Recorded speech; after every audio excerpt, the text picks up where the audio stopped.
Good morning, family.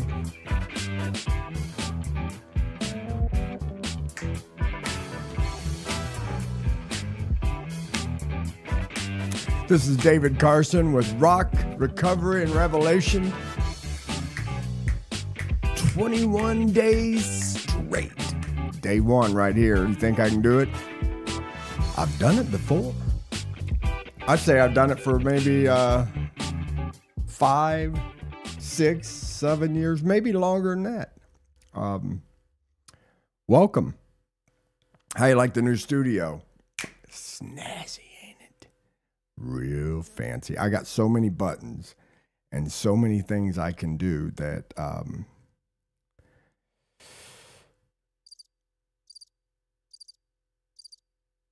that's for when I go blank. But I don't go blank very often. Thank God for that, right? The mission on this 21-day push is to wake up. I got 5,700 or more followers on this Facebook channel. I've got David Bello Music, which is going to be changed to this Rock, Recovery, and Revelation title. Hello. I hope everything is sounding good. I didn't do a test. Well, I can't really do a test. I've already done all the tests. When I'm broadcasting live, I want you to know that sometimes it cackles or like the radio station goes in and out. You're driving through the wrong part of town or something. Just imagine that and stick to watching, and you'll see that it fixes itself. This is restreaming live on David Bello Music, David Carson TV, Davi Fruit Productions, right here on David Carson Live Facebook, and soon to be on TikTok Live. For some reason, they've got me banned. TikTok me off. Hey, guys, check this out. I like this one better.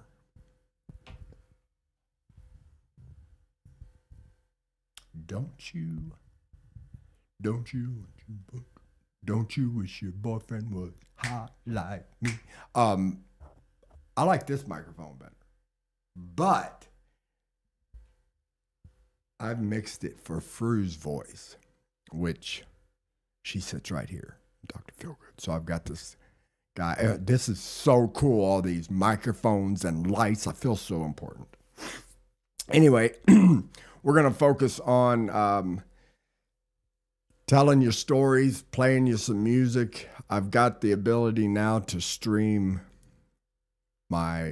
all my old Bello music from SoundCloud. I can bring in music from the recording studio. There's so many things I can do with this studio that I haven't learned out how to do yet. I'd like to give a big shout out before we get going here for the Patrick Risha Stop CTE. I almost said it wrong. The Patrick Risha CTE Awareness Foundation at stopcte.org has made all this possible.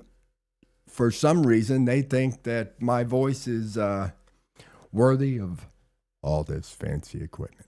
I believe they're correct. I believe it's important that I get to broadcast my message out to you in good quality. I believe that what we've got is something good to share.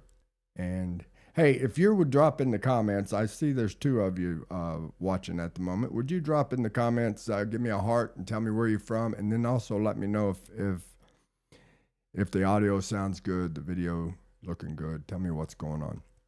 And we're going to get right into the show. It's going to be short and sweet. We're going to do these. Do your best, David Carson, to stay down to 25 minutes. I got a timer over here on my restream. I get to watch myself about,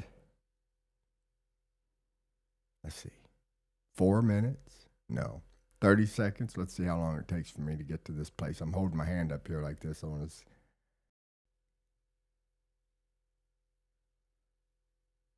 Nope. It's taking a minute. I might be like 2 minutes behind. I'll see myself wave in just a minute. I'll tell you. Oh, there's where I'm at on Restream. There I am, just now. So I'm a good minute away. we're going to be doing these every day for the next 21 days. What I'm really trying to do is lasso all my following and say, hey, look, I'm back out here. You followed me for a reason. Let's do this now. We're finally here. We're finally serious. We finally got the studio set up. This is what I've been looking to do for years. And it just takes work and time and persistence. And we're here finally. We finally have it. Let's see, the moment that this all came to me, this month is Domestic Violence Month, and I've been focusing, it's the hardest thing for me to talk about because, I mean, who wants to, if you're a man who looks at the weaker vessel and has an innate or natural desire to protect it, whether it be a man who is weaker, a nerd, a runt, or a woman. I've always taken up for the underdog. I've always taken up for the weaker vessel. I did that in school growing up. All my life, if I saw something weaker than something else getting taken over, I would take up for it. And so that's my natural personality. But head injuries and trauma shaped me into something that I didn't like. I'm writing a book about it, and that book is called The Monster Within, and it's describing what happens within someone with head injuries and how that can change everything about them, where they become dangerous and dangerous to their loved ones. There's a reason why families leave. Still no one's left anything in the chats. If you stop by here, please stop by and leave a comment. Make sure that my volume and everything's right. I'd also like to know where you're calling from. This right here is, I'm so happy to be a part of ASEA. We've been taking it for 4 years now, and this is a cellular performance drink that we drink every day with mind and energy mixed. So anyway, domestic violence is a very tough thing to talk about, but it's something that needs to be exposed. It's something that needs to be talked about. And when it comes to head injuries and the fits of rage that follow, people and loved ones surrounding get hurt. And I spent many nights in jail and have been arrested more than a handful of times for domestic violence throughout my history. And it was always a weird, a dark question of, I'm sure, left in many people's minds of what in the world was going on with him. That's the opposite of the kind of person he is, the kind of family he was raised in, and it all comes back to the head injuries. And so I remember waking up in Denver, Colorado. I had just attempted suicide again. What I remembered when I woke up was, all I remembered was a fight between me and the girl that I had been with. And I remembered falling down, getting tripped up and falling down and hit my arm. I remembered that, hit my elbow. And this girl in particular fought like a man. I'd been, punched directly right in the face by her before. She was tough cookie. And at this point, when I woke up, I didn't know what had happened to me. It felt like my arm was broken, but that's all I remember is that I got tripped up and fell.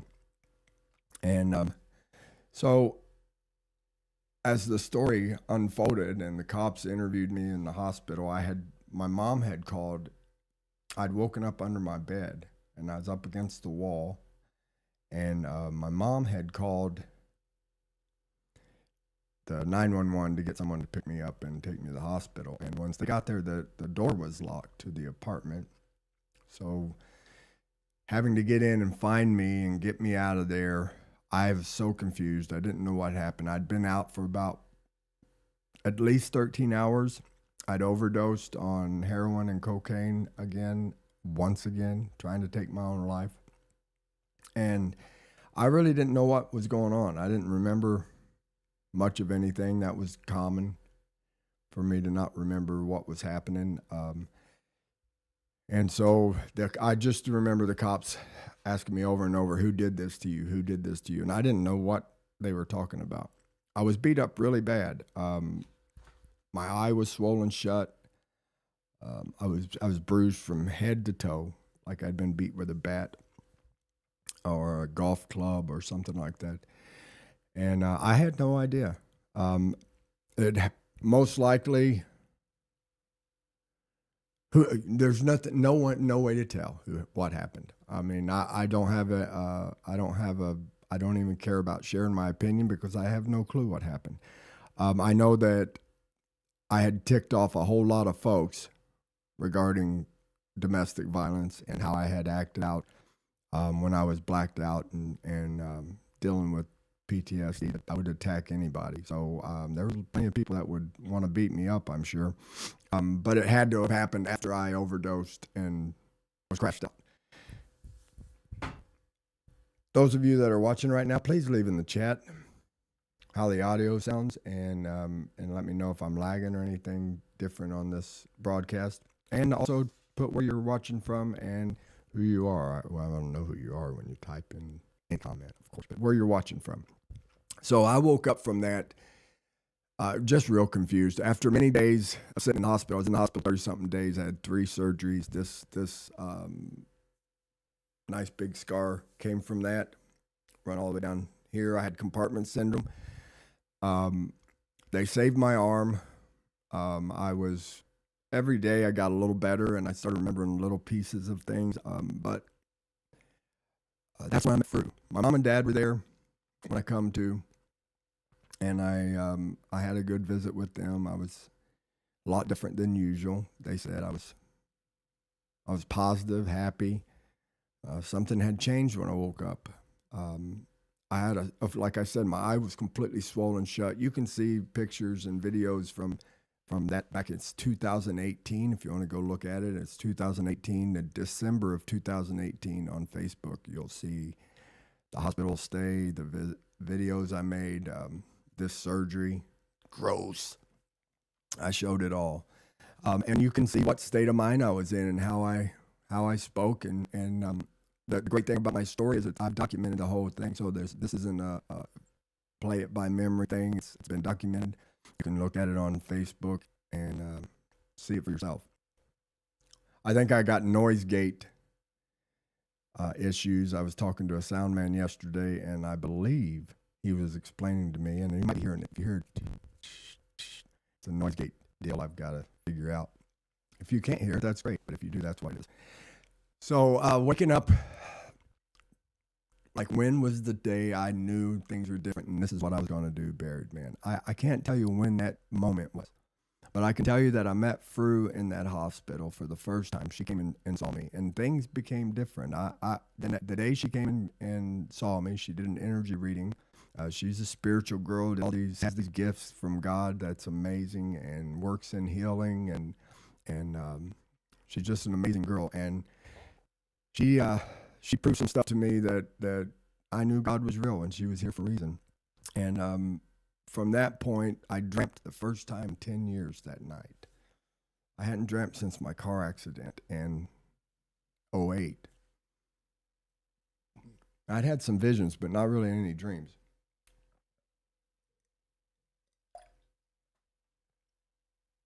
And I went to sleep that night that she came.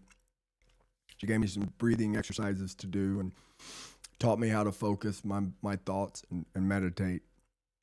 And I slept like a baby that night. I remember I sent her a message at 11:11 on New Year's, telling her Happy New Year's, and that I'd slept for the first time with the dream. I had dreamt in my sleep. And I was so excited that, this wonderful, beautiful woman had come to see me in the hospital, and I was crazy. I was not very attractive. My lifestyle was messed up. My brains were messed up, and God sent this beautiful woman in there to be my friend, and she did just that. She, scared as she might have been, she remained my friend. She kept going with me, and lo and behold, she fell in love with me, and then married me, and here we are, man. We've been together 6 years, going on 7. and it's an incredible journey we've been on, and now we're sharing it all with you guys, and our purpose together.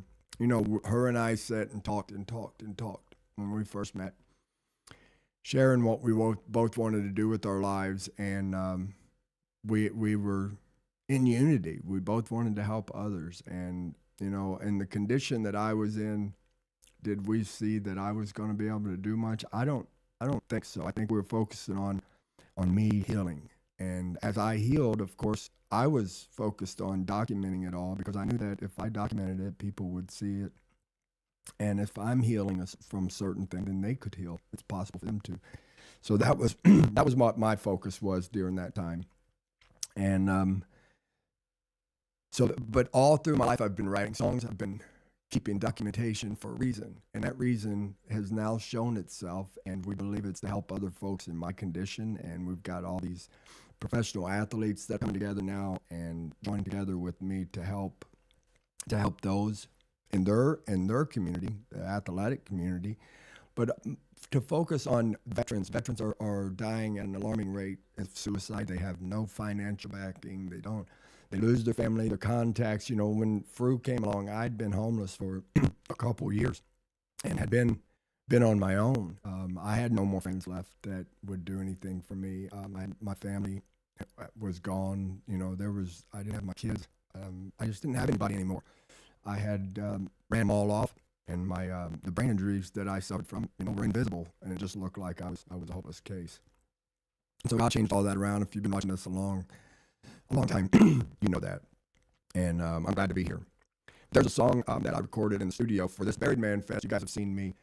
You plug in this idea that I've had, this vision I've had of Buried Man Fest. It's a musical festival that we're pulling together that my band, original band Bellow, I've talked to my original band, and they've agreed to come back together for this big concert. And we're inviting some more national acts to come in. And I've got a 3 music video trilogy that I'm putting together that is telling a story that really needs to be told regarding suicide and our veterans.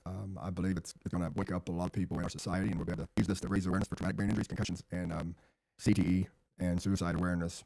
And we hope to make a difference in the world by doing so. But there's a song that always spoke to me. There was 3 songs that always spoke to me throughout my life, and I listened to them and I sang them, and it was like I wrote the songs. One of them being The Who made famous. Sheryl Crow did it as well. Limp Bizkit did it as well. It's called Behind Blue Eyes. The Who didn't write it. They were just the ones that made it famous. But I'm going to play a version of it that I did in the studio when I moved here to Mississippi. Mickey Hale's studio. Johnny Hamlin was on it. Dustin was on it. And Mike Graham was on it. And they helped me record it. And I'm going to play it for you today. Called Behind Blue Eyes. You guys enjoy this, and then we'll talk later. Talk amongst yourselves.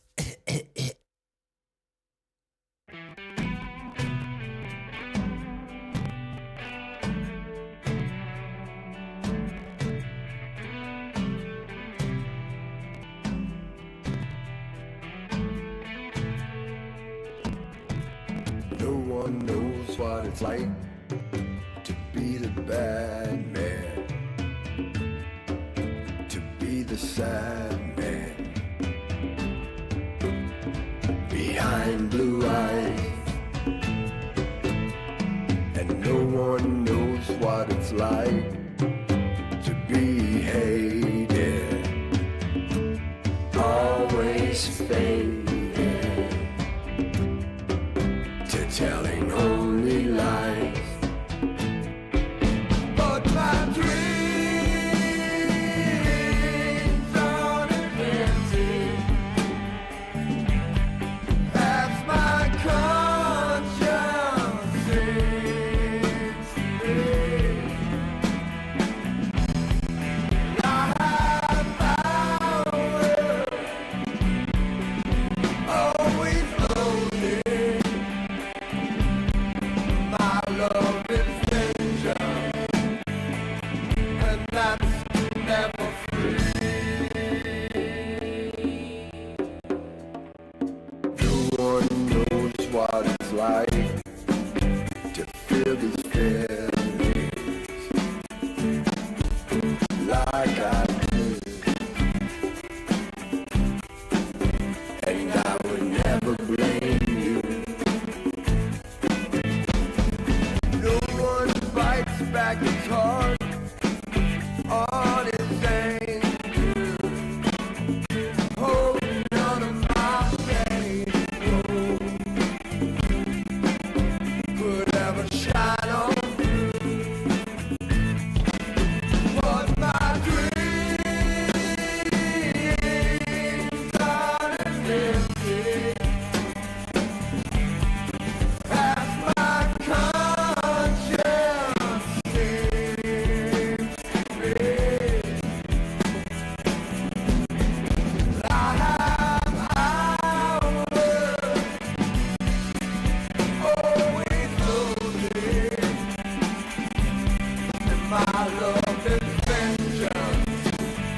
fight to be the bad man,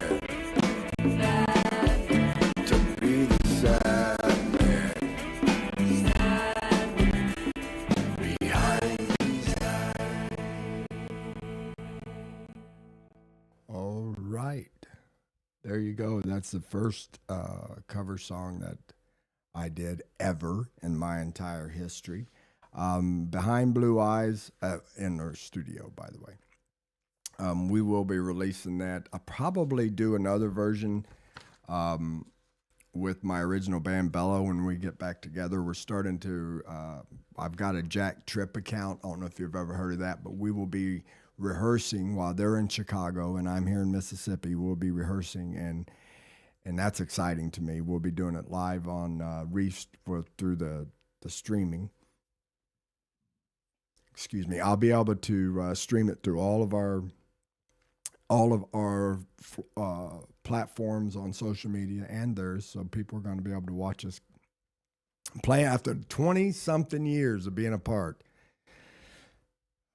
Let's see, 21 years right now. Our last time we played was in 2004. The last time we played a concert was 2004. So that's exciting news. You think about resilience and rebirth. It's like 20-something years of me being broken and getting separated more and more from those who were around me. I ended up with a band Bello because of being separated, of a rebirth, of losing my following previous, my marriage, my church family, all my friends. It was just, my life was a disaster in so many different ways, and I kept standing up. I was resilient. I just kept standing up and creating something new. I lost these people here due to, the actions that I took, and now I've got to start over again. So I rebirthed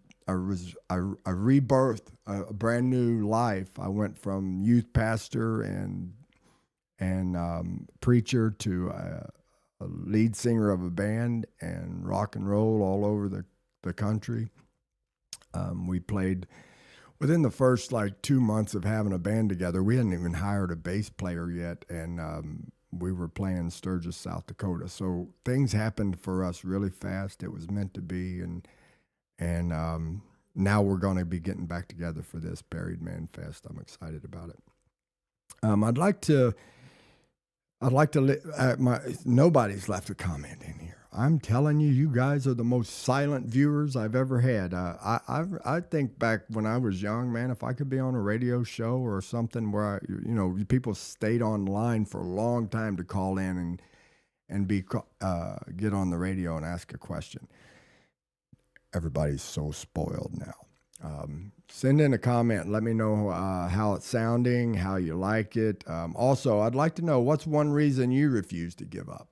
If you're watching this today, everybody has a story. Everybody has something that has tried to defeat them.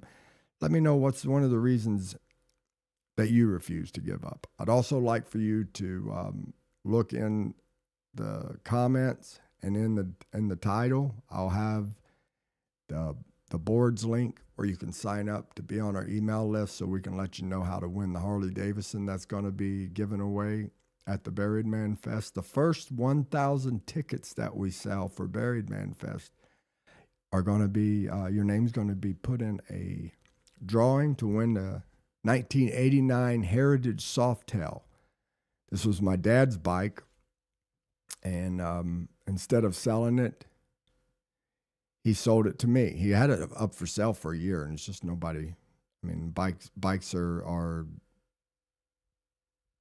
it's not a big thing. People aren't spending the money they need to spend anymore. So I'm glad it didn't sell. So I ended up buying it from him through this. So he's basically giving it to me until this festival, and then through the collection of these ticket sales, going through the Create Foundation. We're thankful for Create Foundation helping Stop Suicide Foundation get their feet established, and get our 501c3 squared away, and we're able to operate under their 501c3 until that. They're a community foundation out of Tupelo, been around over 75 years. They're very helpful.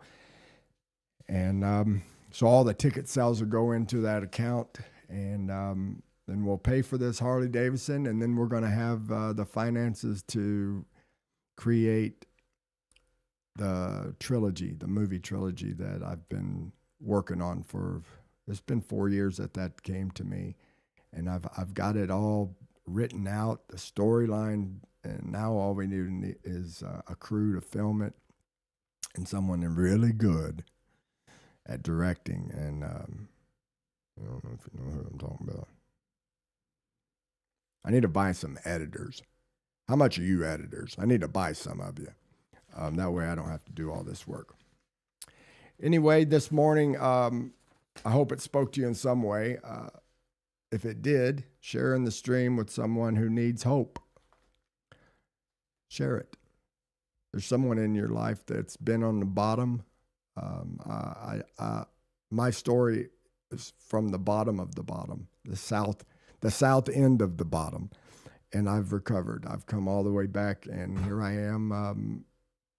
Not just recovered, but I've got a studio set up, high quality equipment. I've got a future that looks bright and is helping other folks. So you can recover from no matter what it is you're going through.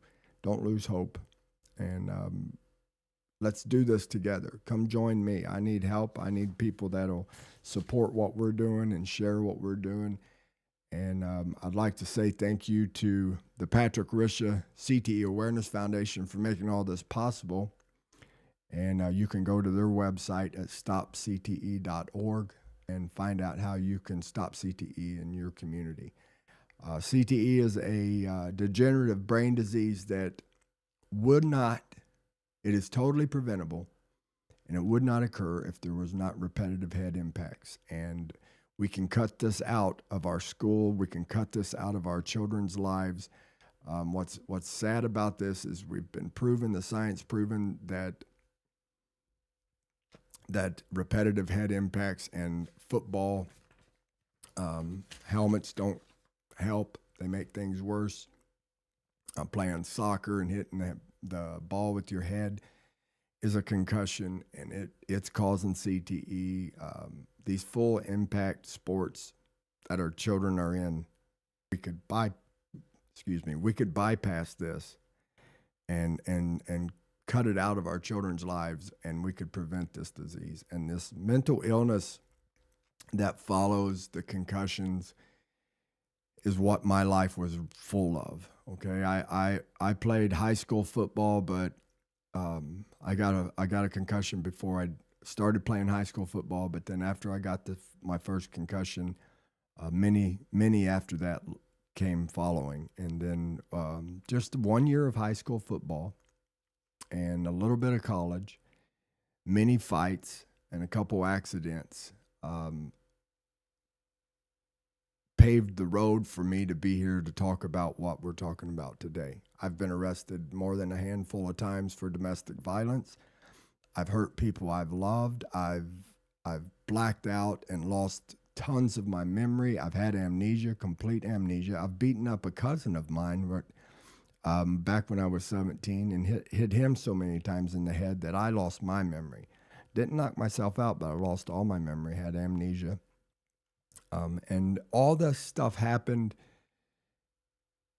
due to one concussion. It started with one concussion, and then the personality changed. The evidence is all there.